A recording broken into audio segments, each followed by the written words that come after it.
नमस्कार। Stories of Bharat में आपका स्वागत है, जहां हम भारत के कोने कोने से वो कहानियां लाते हैं जिनसे आप कुछ नया सीखते हैं। हमारे पिछले वीडियो में हमने आपको तेनालीराम और एक चतुर औरत की कहानी बताई थी। आज हम आपके लिए लेकर आए हैं तेनालीराम का एक और किस्सा, जिसका नाम है तेनालीराम और सुनहरे पौधे की कहानी। तेनालीराम हर बार अपने दिमाग का इस्तेमाल करके ऐसा कुछ करते थे कि विजयनगर के महाराज कृष्णदेव राय दंग रह जाते थे। इस बार उन्होंने एक तरकीब से राजा को अपने फैसले पर दोबारा विचार करने को मजबूर कर दिया। हुआ यूं कि एक बार राजा कृष्णदेव राय किसी काम के चलते कश्मीर चले गए। वहां उन्हें एक सुनहरे रंग का खिलने वाला फूल दिखा। वो फूल महाराज को इतना पसंद आया कि वो अपने राज्य विजयनगर लौटते समय उसका एक पौधा अपने साथ लेकर आ गए। महल पहुंचते ही उन्होंने माली को बुलाया। माली के आते ही महाराज ने उससे कहा, देखो, इस पौधे को हमारे बगीचे में ऐसी जगह लगाना कि मैं इसे अपने कमरे से रोज देख सकूं। इसमें सुनहरे रंग के फूल खिलेंगे जो मुझे काफ़ी पसंद हैं। इस पौधे का काफ़ी ख्याल रखना। अगर इसे कुछ भी हुआ तो तुम्हें प्राण दंड भी मिल सकता है। माली ने सिर हिलाते हुए राजा से पौधा लिया और उनके कमरे से दिखने वाली जगह में उसे लगा दिया। दिन रात माली उस फूल का खूब ख्याल रखता था। दिन जैसे ही बीतते गए उसमें सुनहरे फूल खिलने लगे। रोज राजा उठते ही सबसे पहले उसे देखते और फिर दरबार जाते थे।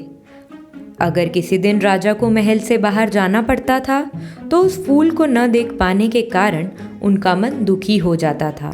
एक दिन जब राजा सुबह उस फूल को देखने के लिए अपनी खिड़की पर आए तो उन्हें वो फूल दिखा ही नहीं। तभी उन्होंने माली को बुलवाया। महाराज ने माली से पूछा, वो पौधा कहाँ गया? मुझे उसके फूल क्यों दिखाई नहीं दे रहे हैं? जवाब में माली ने कहा, महाराज, उसे कल शाम को मेरी बकरी खा गई। इस बात को सुनते ही महाराज का गुस्सा 7वें आसमान पर पहुंच गया। उन्होंने सीधे राजमाली को 2 दिन बाद मौत की सज़ा सुनाने का आदेश दे दिया। तभी वहां सैनिक आए और उसे जेल में डाल दिया। माली की पत्नी को जैसे ही इस बारे में पता चला, वो दरबार में राजा से फरियाद करने पहुंची। गुस्से में महाराज ने उसकी एक बात न सुनी। रोते रोते वो दरबार से जाने लगी। तभी एक व्यक्ति ने उसे तेनालीराम से मिलने की सलाह दी। रोते हुए माली की पत्नी ने तेनालीराम को अपने पति को मिली मौत की सज़ा और उसे सुनहरे फूल के बारे में बताया।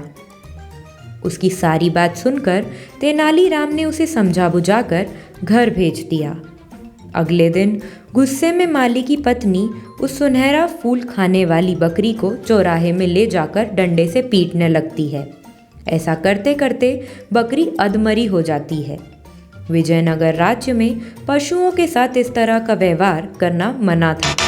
इसे क्रूरता माना जाता था।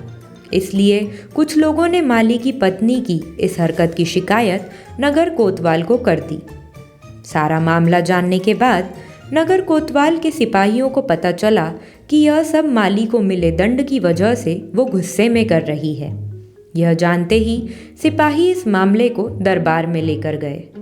महाराज कृष्णदेव राय ने पूछा कि तुम एक जानवर के साथ इतना बुरा व्यवहार कैसे कर सकती हो? ऐसी बकरी जिसके कारण मेरा पूरा घर उजड़ने वाला है। मैं विधवा होने वाली हूँ और मेरे बच्चे अनाथ होने वाले हैं। उस बकरी के साथ कैसा व्यवहार करूं महाराज? माली की पत्नी ने जवाब दिया। राजा कृष्णदेव राय ने कहा, तुम्हारी बात का मतलब मैं समझ नहीं पाया। ये बेजुबान जानवर तुम्हारा घर कैसे उजाड़ सकता है? उसने बताया, साहब, ये वही बकरी है जिसने आपके सुनहरे पौधे को खा लिया था। इसकी वजह से आपने मेरे पति को मौत की सज़ा सुना दी है। गलती तो इस बकरी की थी, लेकिन सज़ा मेरे पति को मिल रही है। सज़ा असल में इस बकरी को मिलनी चाहिए, इसलिए मैं इसे डंडे से पीट रही थी। अब महाराज को यह बात समझ आई कि गलती माली की नहीं बल्कि बकरी की थी।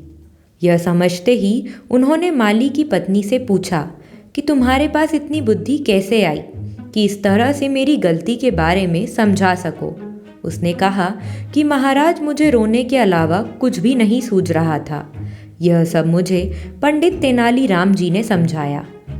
एक बार फिर राजा कृष्णदेव राय को तेनालीराम पर गर्व महसूस हुआ और उन्होंने कहा कि तेनालीराम, तुमने मुझे एक बार फिर बड़ी गलती करने से रोक दिया।